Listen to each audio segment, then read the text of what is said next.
Отбасы банкте ипотекасы бар азамат салық кодексінің 349 бабына сәйкес жеке табыс салығын азырақ төлеуге құқылы.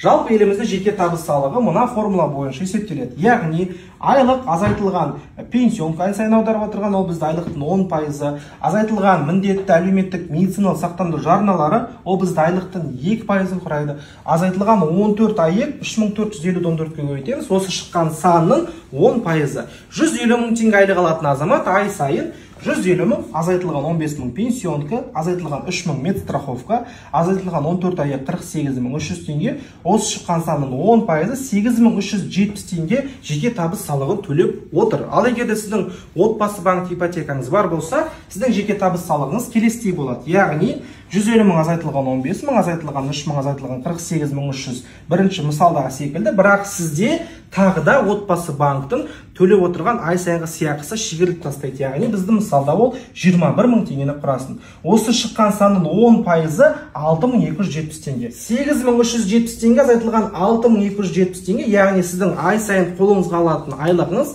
2100 теңгеге көбірек болады. Бір жылда сіз 25200 теңге үнемдейсіз, ал ипотекаңыз ұзақтығы 7 жыл болса, сіз 176400 теңге азырақ салық төлеуге мүмкіндігіңіз бар. Салық жеңілдігін қолдану үшін жұмыс берушіге отбасы банк займ көшірмесін өтеу кестесі, яғни график погашения платежа, және үшіншісі ипотека төлеп жатқаныңызды растайтын чекті апарып беру жеткілікті. Салық жеңілдігін міндетті түрде қолданыңыз.